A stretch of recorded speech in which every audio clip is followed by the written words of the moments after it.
Bonjour et bienvenue dans ce flash d'information. Nana Akufo-Addo a été officiellement investi président du Ghana hier jeudi lors d'une cérémonie en présence de nombreuses personnalités dont le président Alassane Ouattara. Nana Akufo-Addo entame ainsi un second mandat de 4 ans, mais cette fois-ci sans majorité parlementaire. Pour la première fois depuis le début de la 4e République en 1992, le pouvoir exécutif et le Parlement n'ont pas la même couleur politique. Pendant ce temps, ici à Abidjan, le Premier ministre accordait une audience à ses bureaux au plateau. Ahmed Bakayoko recevait une délégation des victimes et parents de victimes de la crise post-électorale 2010-2011, des victimes ou parents de victimes qui sont allés demander que leurs droits soient purement et simplement respectés. On suivra ensemble le compte-rendu d'Alexis Ouedraogo à 13 h. Les législatives en Côte d'Ivoire sont programmées pour le 6 mars prochain. Les partis politiques se mettent en ordre de marche. La coalition des partis d'opposition qui regroupe notamment le FPI, le Front populaire ivoirien et le PDCI, le Parti démocratique de Côte d'Ivoire et de nombreux partis ou groupements politiques annonce cette fois qu'elle participera au scrutin et qu'elle présentera même une candidature unique par circonscription. Moussa Konaté. L'opposition ivoirienne va participer aux futures élections législatives. Face à la presse, la coalition des plateformes et des partis politiques de l'opposition s'engage pour la conquête des sièges à l'Assemblée nationale. Notre coalition ira en rang serré, avec une stratégie commune, impliquant tous ces acteurs.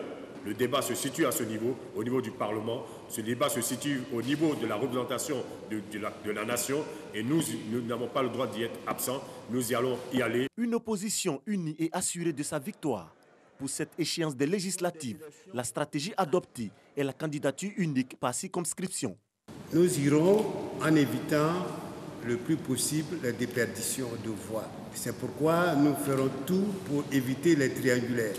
Nous ferons tout pour que, dans une circonscription, le meilleur soit le candidat de l'opposition.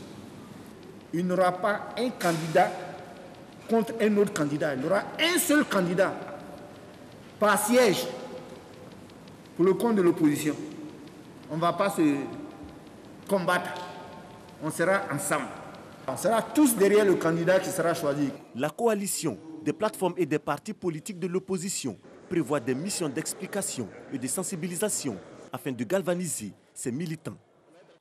En Centrafrique, le président sortant Faustin Archange Touadéra a été déclaré vainqueur dès le premier tour par les autorités électorales avec 53,92% des voix.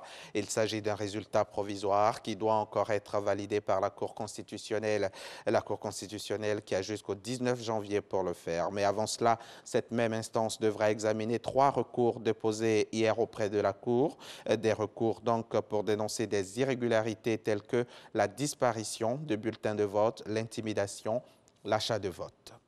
La première réaction de Donald Trump en personne après les événements du 6 janvier était attendue. Dans une vidéo publiée sur les médias sociaux hier jeudi, le président américain est revenu sur les événements survenus mercredi au Capitole, des événements que plusieurs donc, de ses sympathisants ont envahi. Le Capitole que plusieurs de ses sympathisants ont envahi. Donald Trump a dénoncé les fauteurs de troubles et a appelé à une transition sans accroc le 20 janvier avec le président élu Joe Biden.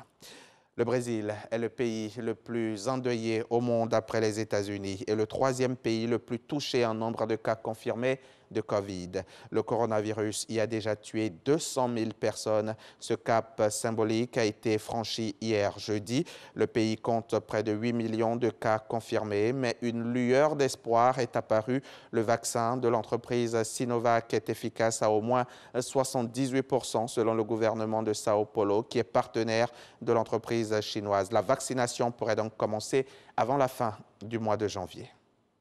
Voilà pour le flash d'information. On se retrouve tout à l'heure à 13 h pour le journal.